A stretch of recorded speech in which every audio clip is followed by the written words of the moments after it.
नमस्कार। आज मैं आपसे एक बहुत महत्वपूर्ण मुद्दे पे बात करना चाहता हूं।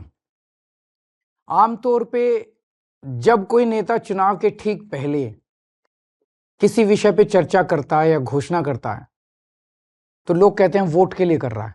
कई वादे किए जाते हैं धर्म के नाम पे, कई वादे किए जाते हैं जाति के नाम पे, कई वादे समाज के निचले तबके के लिए किए जाते हैं और कई वादे कुछ चंद उद्योगपतियों के लिए किए जाते हैं। ये ऐसा क्यों करते हैं? क्योंकि बाकी पार्टियों ने धर्म और जाति के नाम पे अपने वोट बैंक बना रखे हैं और बड़े बड़े उद्योगपतियों को खुश करना होता है क्योंकि उनसे चंदा लेना होता है।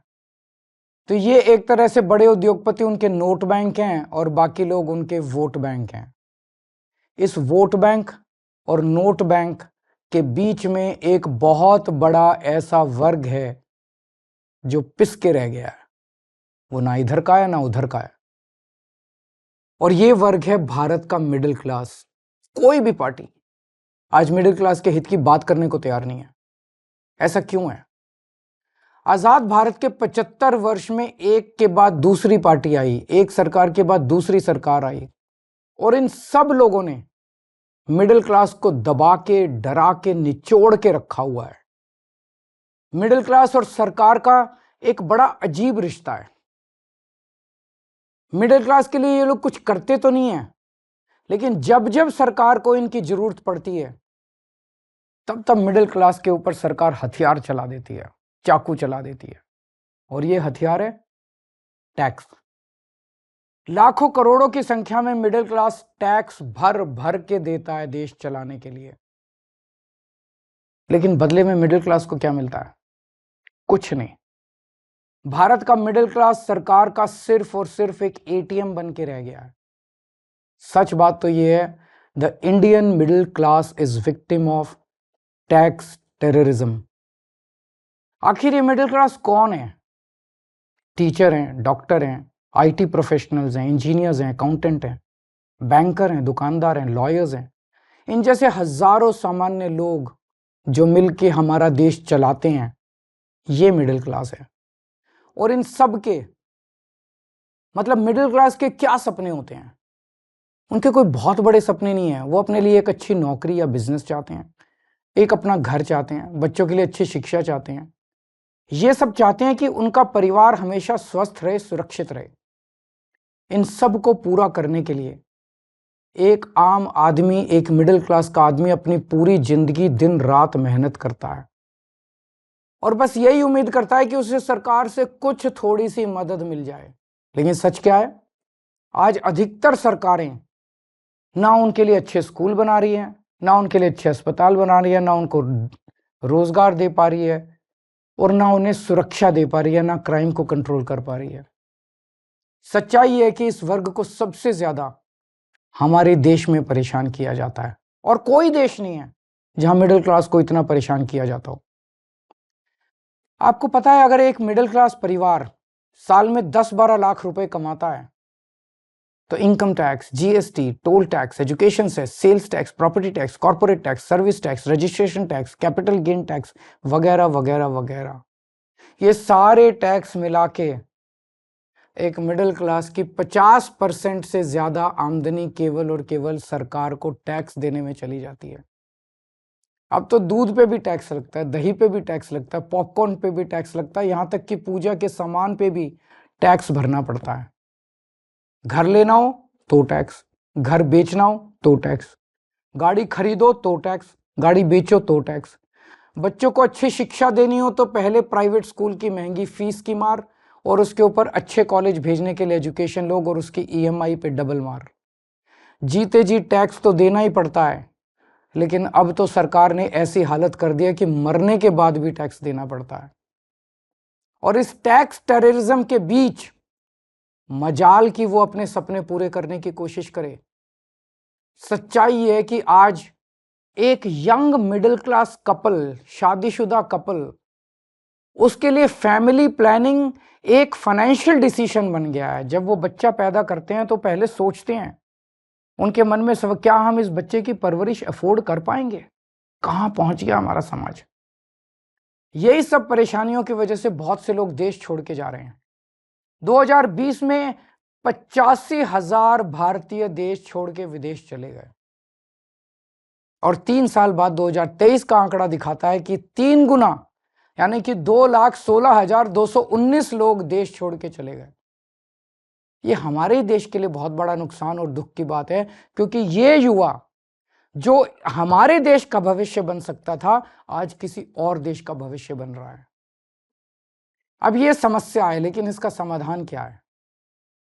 सरकार के पास पैसा जनता से आता है।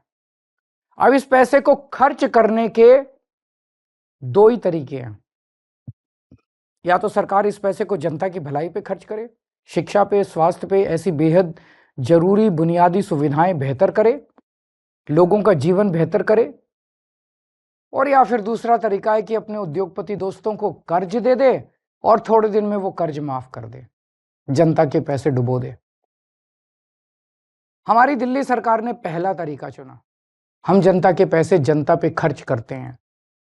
मेरा मानना है कि मिडिल क्लास सिर्फ शिक्षा से ही आगे बढ़ सकता है। इसलिए हमने सरकार बनते ही एजुकेशन का बजट 5,000 करोड़ से सीधा 10,000 करोड़ कर दिया और आज ये बजट 16,000 करोड़ पे पहुंच गया, हमारा दिल्ली का शिक्षा बजट। हमने सरकारी स्कूलों को इतना बेहतर बना दिया, इतना बेहतर बना दिया। ये स्कूल आज इतने अच्छे हो गए कि 4 लाख बच्चे प्राइवेट स्कूल छोड़ के सरकारी स्कूल में आ गए। अब बहुत बड़े स्तर पे मिडिल क्लास लोग अपने बच्चों को यहाँ सरकारी स्कूल में भर्ती करा रहे हैं। क्या पहले कभी आपने सुना था कि कोई बच्चा प्राइवेट स्कूल छोड़ के सरकारी स्कूल में जाता है?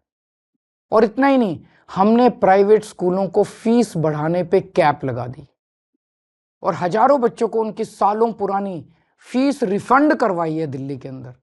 जो पिछले सालों में उन्होंने गलत फीस ले ली थी, कई स्कूलों से हमने फीस रिफंड कराई है। क्या आपने कभी एक आम आदमी को स्कूल के फीस का रिफंड मिलते हुए सुना है? तो आप ही बताइए, क्या हमने आप ही के टैक्स के पैसे शिक्षा में इन्वेस्ट करके, शिक्षा का बजट बढ़ा के, स्कूल बेहतर करके, प्राइवेट स्कूलों की फीस पे कैप लगा के, क्या हमने कोई गुनाह किया है? हमने मिडिल क्लास को महंगाई की मार से बचाने के लिए बिजली और पानी के बिल कम कर दिए। आज देश के सभी बड़े शहरों में सबसे सस्ती बिजली दिल्ली वालों को मिलती है।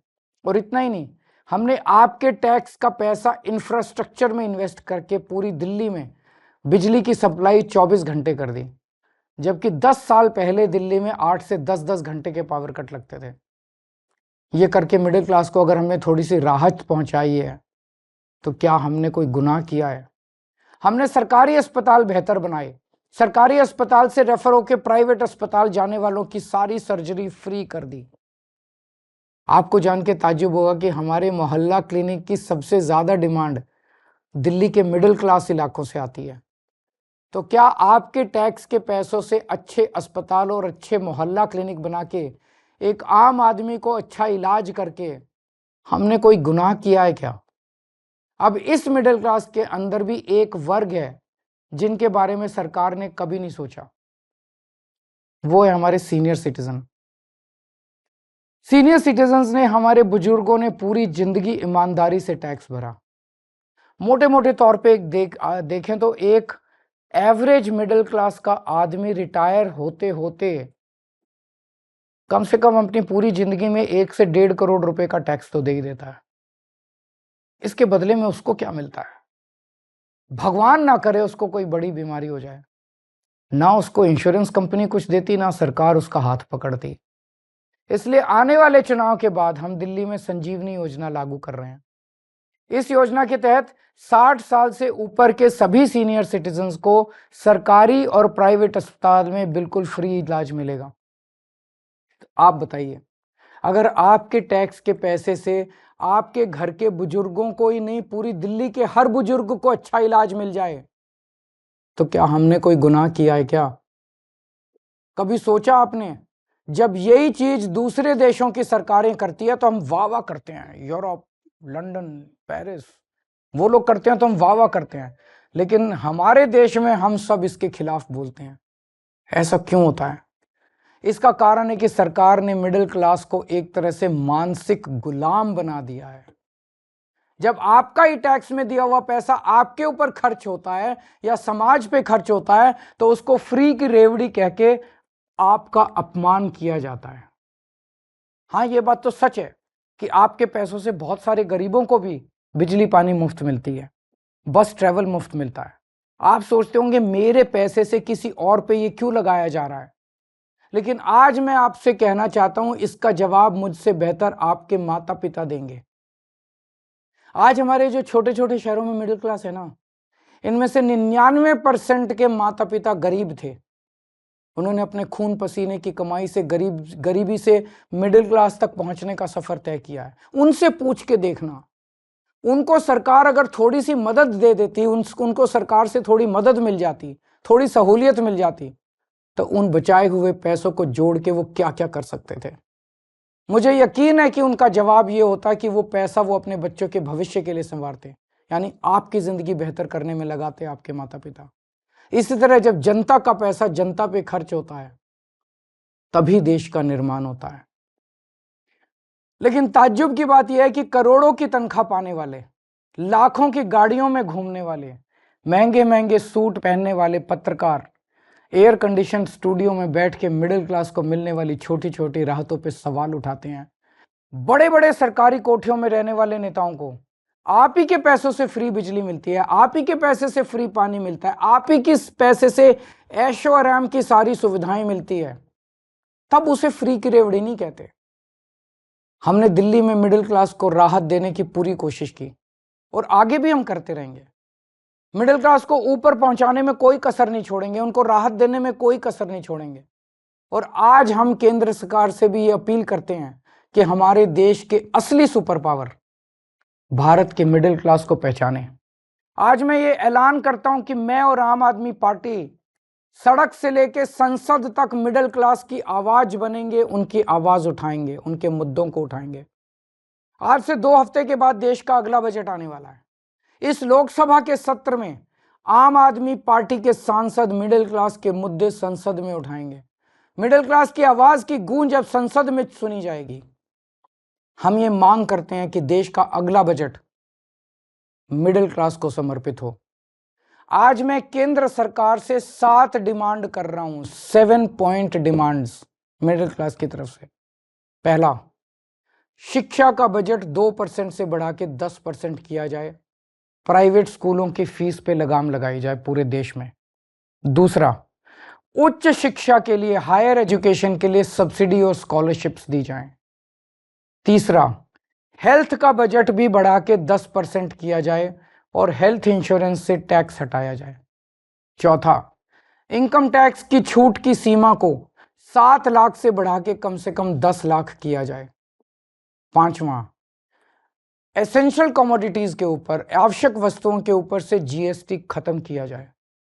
छठा, सीनियर सिटीजन्स के लिए मजबूत रिटायरमेंट प्लान और पेंशन की योजनाएं बनाई जाएं और देश भर में सभी सरकारी और प्राइवेट अस्पतालों में सीनियर सिटीजन्स को मुफ्त और अच्छा इलाज दिया जाए।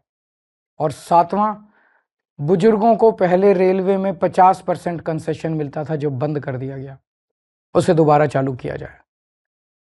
ये है हमारा मिडिल क्लास का मैनिफेस्टो। अगर आप हमारे मिडिल क्लास मैनिफेस्टो से सहमत हैं तो हमारी वेबसाइट middleclassmanifesto.com पर साइन करें और आप अपनी भी आवाज केंद्र सरकार तक पहुंचाएं। अगर देश का पूरा मिडिल क्लास एक साथ एकजुट होकर अपनी आवाज उठाएगा तो सरकार की हिम्मत नहीं है कि वो आपकी आवाज ना सुने। सरकार को आपकी आवाज सुननी पड़ेगी। नमस्कार, जय हिंद।